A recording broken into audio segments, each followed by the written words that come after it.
Welcome back to Casual EDH. This is Chris, my friends, and we are doing another opening for Commander Legends Battle for Baldur's Gate. This will be the third video. This will be the first one of the second box. And just like the first box, we're going to open up 6 booster packs. I'm going to try and complain a little bit less about the quality of the actual packs themselves. I do think that these ones may have been originally held back for quality purposes, and then when they emptied out the warehouses during the Black Friday sales on Amazon, I think this is what they gave to people. So, you know, maybe that's just a conspiracy theory. I don't know. But I can see that these booster packs have basically suffered from the exact same things I saw from the last batch. If you did not see my other videos, please do. It really helps me out. I think they're entertaining.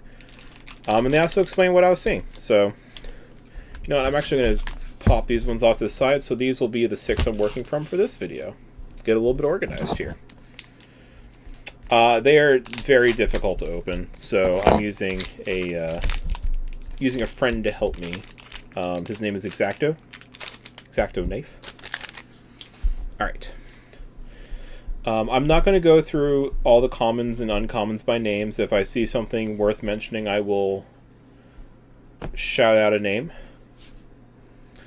So this will be the first one from this box I pulled out. This is one of the diamonds.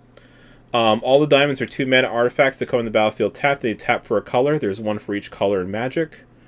And there's nothing too special for them, but they are 2 mana artifacts, so if you need a little bit of ramp, usually that comes into play tapped. Doesn't matter too much because you don't necessarily need that mana except maybe later in the game. But early in the game, they get you right back on curve very quickly, and that usually doesn't matter a whole lot. They're not bad. They're not bad at all. And getting colored mana on a 2 mana artifact is not common at all. So that's really important. Ooh, Luxury Suite. So the first box had 3 of the bond lands in them, and I'm already at number 1 for this box. The bond lands are really good. They enter the battlefield tapped unless you have 2 or more opponents, so basically multiplayer games. They'll come into play untapped, which is really good. And they tap for 1 of 2 different colors. This set here has all the allied colors. So you have black-red, white-green, white-blue, etc. Yeah, they are really good. There's nothing wrong with them. We have a Psionic Ritual, which I actually am not familiar with this one. Replicate. Tap an untapped horror you control, so I'm guessing this came from the structure deck. Exile target instant or sorcery card from a graveyard and copy it. You may cast a copy without paying its mana cost. And then exile Psionic Ritual. Okay. Lazul's Acrobatics. Raised by Giants as a background. So I didn't talk about backgrounds at all. When I talk about backgrounds, I usually talk about them as normal enchantments. But the thing to note is some of the commander cards, so some of the legendary cards in this set do have choose a background on them. And what that means is they can basically be partners with an enchantment. So if you have a card that has choose a background, then you would choose one of these cards labeled as a background.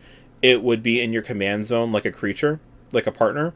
You can use its color towards the color identity of the deck. And you can, if it gets discarded or destroyed or something, you can put it back into the command zone and pay tax for it. I have not personally seen these be super broken in any kind of meta. I do think that partners tends to be more flexible, except for like partners with cards like Peer and Toothy, partners with Peer, partners with Toothy. Those ones are not quite as strong as just straight up a partner card, which you choose from a giant pool of cards to get any color combination you want. But some of the backgrounds are really good, and you can still run the backgrounds in the 99. It's just a normal card. So when I talk about them, I talk about them as enchantments.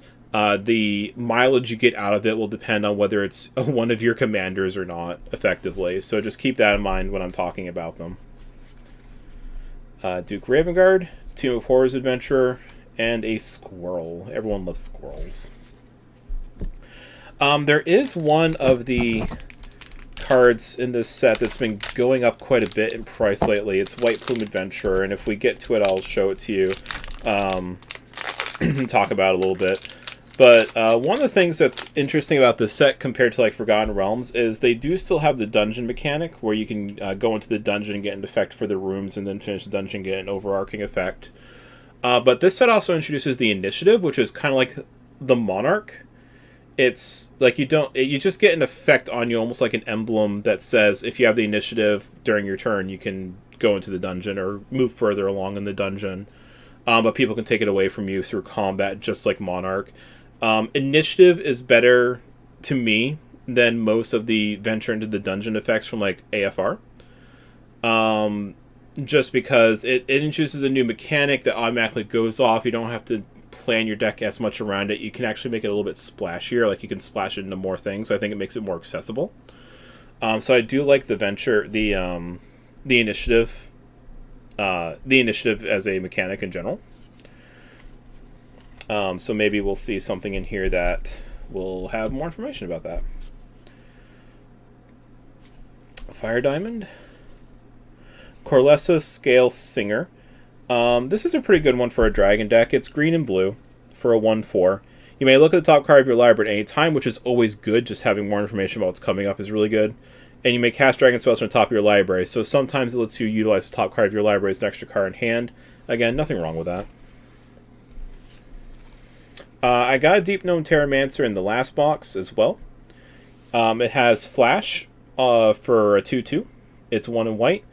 And it has whenever a land would enter the battlefield if it wasn't played. So if they play it from their hand as their land for turn, no. If they're casting Rampant Growth, or any other kind of land ramp type effect, which, again, if you have not watched my video on it, please do. I will talk about several effects like that.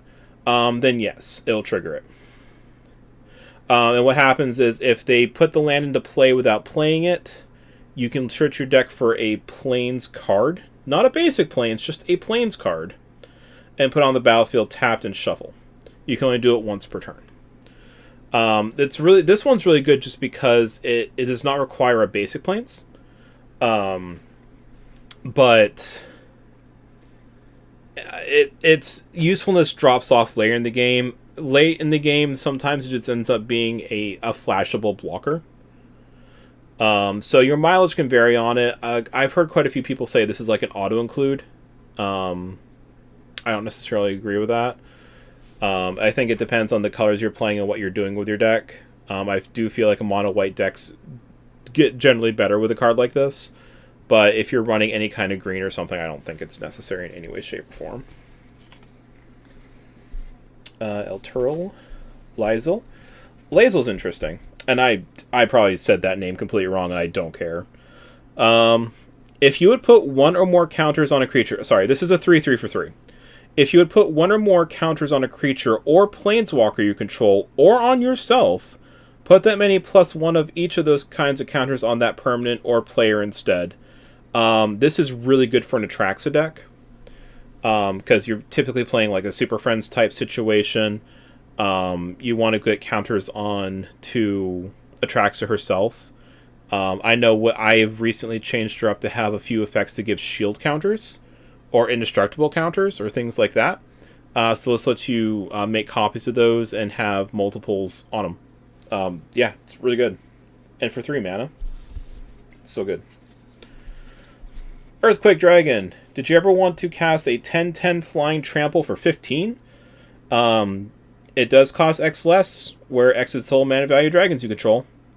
It also has 3 and sacrifice a land, return it from your graveyard to your hand. There's a few cards that this goes especially well for. I mean, eventually, if you're playing a dragon deck, you might just be able to cast this as for 1 mana. But there's also cards that will be like do damage to an opponent equal to the converted mana cost of the spell when you cast it. So having something that costs 15, but that you can get out cheaper, is good. It's also one of the reasons why like Draco's good, the original OG. So yeah, so it's a pretty good card. It's very specific. You do have to run it in a dragon deck, or a deck that's running like what's it called? The Masquid Nexus or Conspiracy or something along those lines. Something that makes all your creatures every creature type. Alright. Decanter of Endless Water. I talked about it last time, and I get to talk about it again. So this is a 3-mana artifact. You have no maximum hand size, and it has tap, add 1 mana of any color. This is a newer version of Thought Vessel. This card actually has a monetary value. It's a couple bucks right now for a common. It's probably going to just go up in the future, because any place you could want a Thought Vessel, you might want to have a second one. And in Commander, that means you're running something like Decanter, because you can't actually run 2 Thought Vessels. So if you like that effect and you want to get more of it, there you go. I talked about this. I'm actually surprised at how many of these I'm getting. Irenicus Vile Duplication, 4 mana, create a copy that's a token of a creature you control, except it's not legendary and has flying. Has a lot of potential utility uses, and again, it has value. Monetary, I mean. Cloak of the Bat. I actually do like this card. It is 2 mana for an equipment, and it has equipped creature, has flying and haste. And it has equip 2. It's not as good as something like Swiftfoot Boots, or, of course, it's not nearly as good as Lightning Greaves. But, I mean, something that gives you haste is good, and it also gives you flying. So, it is good for those, like, ground commanders that would like to do an attack. It gives it some more evasion. But it does not give you, like, the hexproof or things like that you might expect for some kind of artifact. It really gets compared to those other artifacts because of the haste. But you don't get, like, the shroud or anything. So, it has less protection. But it does actually gain flying, which is pretty decent. I do like that. And I'm going to keep that off to the side here. Oh. I literally just almost dropped all these cards. Oh no. Okay. Vaconia, Drow Apostate. Back to back. Because sometimes the sorting doesn't sort. Okay, so Baba Lysaga, the Night Witch. This one is... I've seen people do some crazy stuff with this card.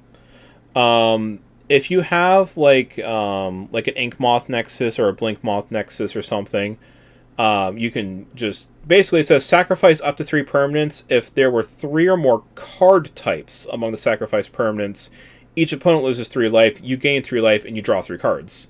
So if you have something like Ink Moth or Blink Moth Nexus, which is a land... And then when you turn it into a creature, it is a creature and an artifact. That's all 3 types in a single card. So you can sacrifice just the 1 card and do all of that. And that's really strong. They're going to finish very strong with a Ravenloft Adventure. I don't even know what that does. So this is one of the initiative tokens. I did say I want to talk about that real quick. So whenever 1 or more creatures the player controls deals combat damage to you, the player that has the initiative, that player takes the initiative. Whenever you take the initiative, and at the beginning of your upkeep, venture into the Undercity, specifically. If you're in a dungeon, advance to the next room. If you're not, enter Undercity. You can take the initiative even if you already have it. So actually, it's... Wait. You can take the initiative even if you already have it? That's the first time I've heard about that. Does that mean that you can have multiple initiatives out? So, like, if someone said... So, like, if you play a card that gives the initiative and someone else plays a card that gives the initiative, then there's 2 copies of the initiative, and then you can have 2 initiatives and go through 2. Ooh. If you know about that, write me below in the comments. I have never noticed that wording before, and that could be really janky. Honestly. Yeah, that could actually be brutal. Alright. Pack number 4. Evolving Wilds, because it wouldn't be a Commander product if it did not have Evolving Wilds. I remember when they printed Evolving Wilds, I'm like, why didn't they just reprint Terramorphic Expanse? Because I want to say this was... Evolving Wilds was first printed in the original Innistrad? It was sometime in that time frame. It may have been Mirrodin, because I mean that was like a decade ago. So who knows? But I mean, it and Terramorphic Expanse are functionally identical cards. So if you really need the effect, you can put both of them into your deck. They're both basically tap, sack it, search your library for a basic land card, put in the battlefield tapped. So it's good for color fixing, but it is a little bit slow. Prize Statue. When it enters the battlefield or is put into a graveyard from the battlefield, create a treasure token. It's 2 mana, so basically if you can put it in and take it out, you get your 2 mana back. But the assumption is that you're going to utilize it in some way, and this is a free artifact to utilize. So like with Jan Jansen, you can just sacrifice it, make a couple of 1/1s, and also get your treasure token. So this isn't something that you're just intended to throw into a deck. You have to build a deck that specifically utilizes artifacts. But you don't need to do anything special in a deck that utilizes artifacts. You can just throw it into any of those decks effectively. Actually, we're going to keep that to the side too. Psychic Impetus. Oh yeah, so I wasn't going to talk about those. It's just so hard. I see words, I want to read them. I'm just a simple person. Swamp. Servok Deathbringer. Scion of Halaster. Scion of Halaster, again. That's 3 times. Underbound Adventure. So this isn't the White Plume Adventure, but it does a similar thing as far as how the initiative works. So basically, when it enters the battlefield, you take the initiative. If you blink it, you can just keep taking the initiative, and of course you can get the initiative through the initiative effect.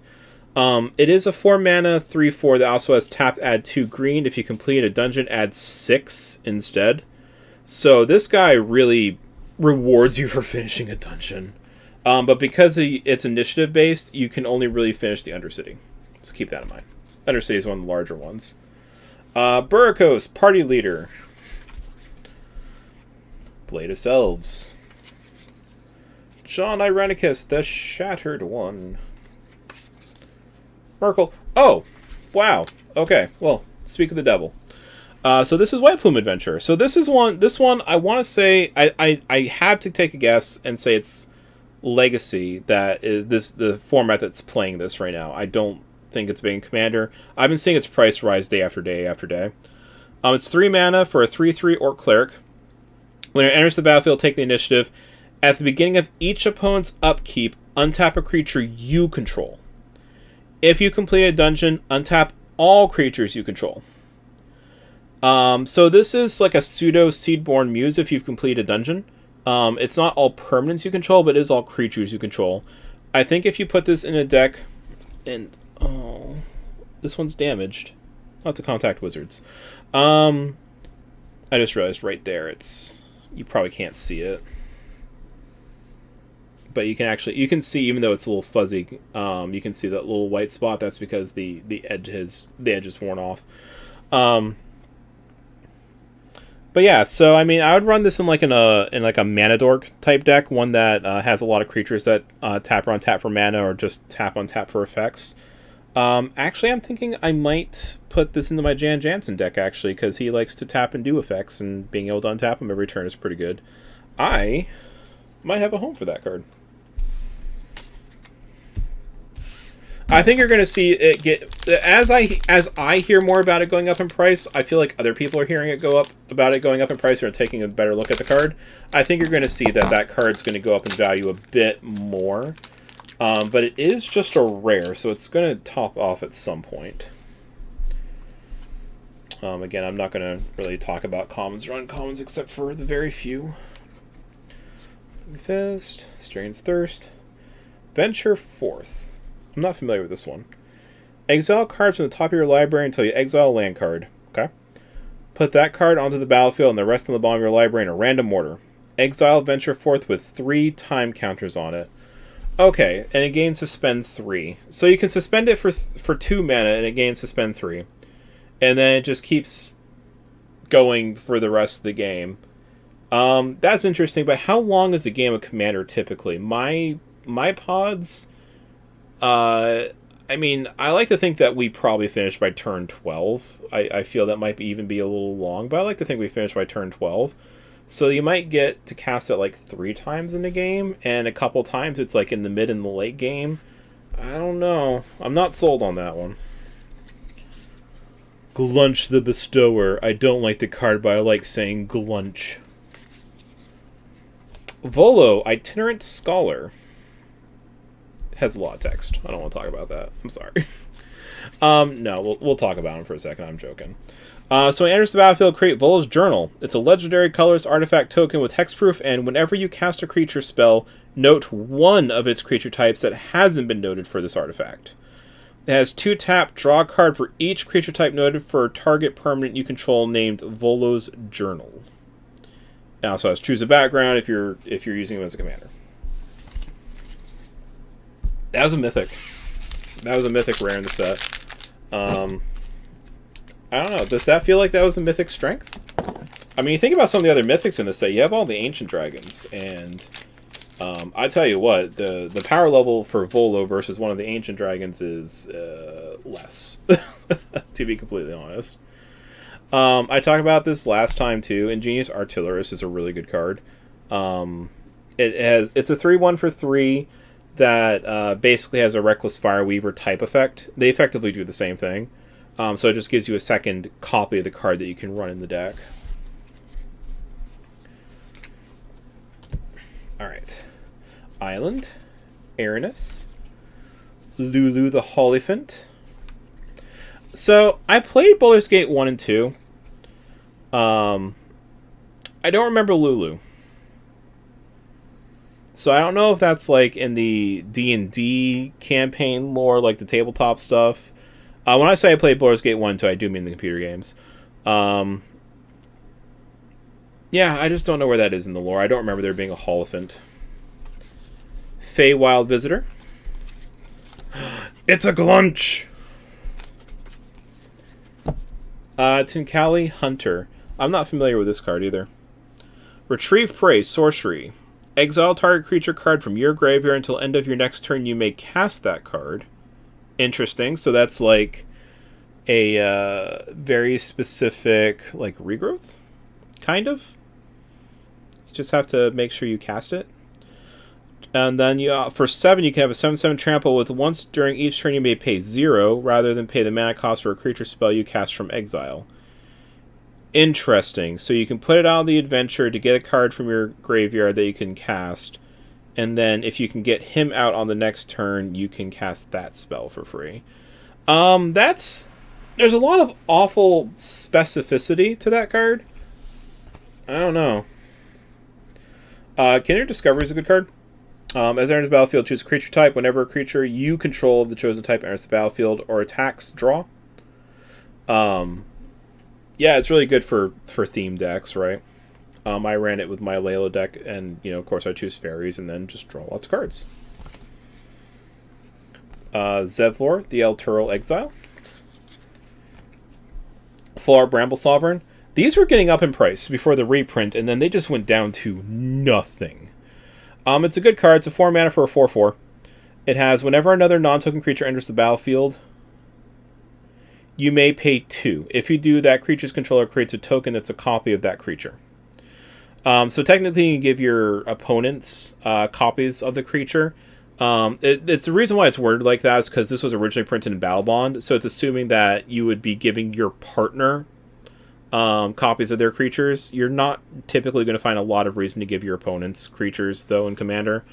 But that said, though, I mean, you can use it on your creatures. And if you're playing a token-based deck and you want to make tokens that are not just your standard, soldiers or whatever, if you want to make real boy cards into real boy tokens, real person cards into real person tokens, this is your choice. This does a really good job of it. Bale, the Lord of Murder. Yeah, that's all I got for that one. Sorry. All right. Well, that is the first half of box number 2. I did say that I would make sure I would remember to sign a card this time around. You know what? We'll do a quick look at the back.